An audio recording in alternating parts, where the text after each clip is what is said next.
Assalamu alaikum. Je m'appelle Fatou Diatta, Badjengo de la commune de Olampan.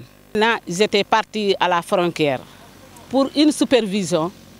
Il s'est trouvé que j'ai trouvé des gens qui ne connaissaient pas que ça c'est un danger, ça c'est un danger. Il y avait un vieux qui avait ramassé les restes explosés de guerre.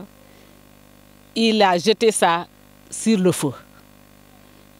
Il y avait des enfants aussi qui étaient au champ. Ils sont vus des restes explosés au champ. Ils sont ramassés en croyant qu'ils vont revendre ça en ferraille. Donc, lors de ces actes-là, nous étions dans la frontière pour les faire sensibiliser.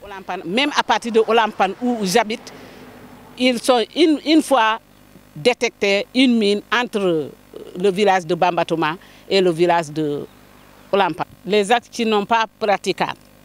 L'axe de Olampan-Bambatouma n'est pas praticable. L'axe de Ouel-Kalir-Djelenkin n'est pas praticable. De Mambigné-Kentepor, Moundagne, Ouel-Moundagne, Mararang, Bassen-Mandouer, Bassen-Lessé, ces pistes-là ne sont pas praticables. De Kentepor à Giro, ces pistes-là ne sont pas praticables. De Djundeng à Kounyungor, ces pistes-là ne sont pas praticables. De Diamaï-Kansrani à Tempindo, ils ont abandonné d'autres champs, d'autres parties de leur champ. Une mine n'est jamais seule. On nous a dit qu'une mine voyage. En allant vers ces villages-là, ils vont te dire qu'on a une fois vu de l'autre côté une mine. Mais si tu parles aux populations d'aller pour te montrer ça, c'est interdit. Parce que pourquoi on nous a dit qu'une mine voyage? Et puis une mine n'est jamais seule.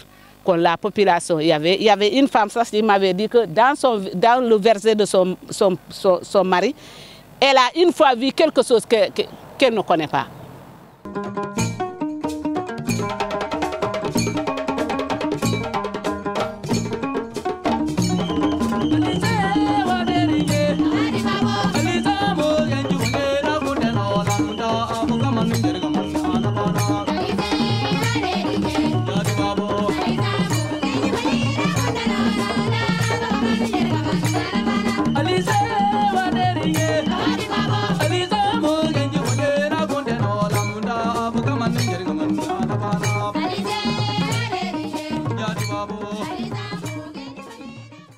En tant que jigéen da ngay jël exemple bi comme nous en tant que femme villageoise chaque jour dañu war a dem liggéey ci àll bi ñu ngi ci faro yi matin midi soir ñu ngi ci faro yi mais on n'ose même pas aller dans les champs parce que c'est pas sûr il y a des mines donc loolu laa am pour wax leen pour ñu ngeen jàppale ñu nguur jàppale ñu ONG yi ñu jàppale ñu dugg suñu zone bi commune Djibi Dione qui est toujours en difficulté Djibi Dione est toujours en difficulté et d'ailleurs les gens nous appellent même jaune rouge.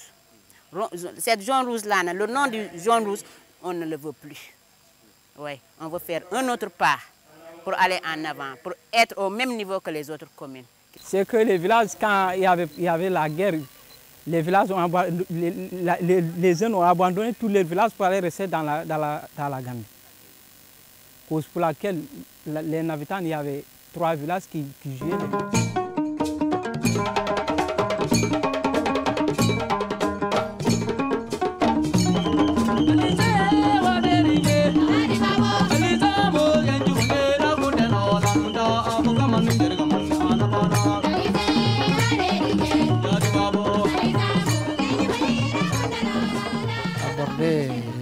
Tout le temps, c'est que les chefs de village doivent prendre la responsabilité de représenter les populations, de jouer leur rôle, en tout cas, de représentation des autorités au niveau le plus bas et créer aussi une confiance mutuelle au sein du village et aussi partager le maximum d'informations avec les autres autorités, comme les sous-préfets, le préfet, les gouverneurs, et même les forces de défense et de sécurité, parce que tout ça, ça concourt à la paix, à la stabilité et au développement des différents villages. C'est-à-dire qu'entre nous, la route principale qui nous amène jusqu'à la frontière, il y a des villages. Sindian-Tandine, c'était un calvaire, parce qu'il y a même des mines qui ont sauté. Entre Sindian-Tandine, il y a des mines qui ont sauté. Cette route a subi beaucoup d'accidents de mines.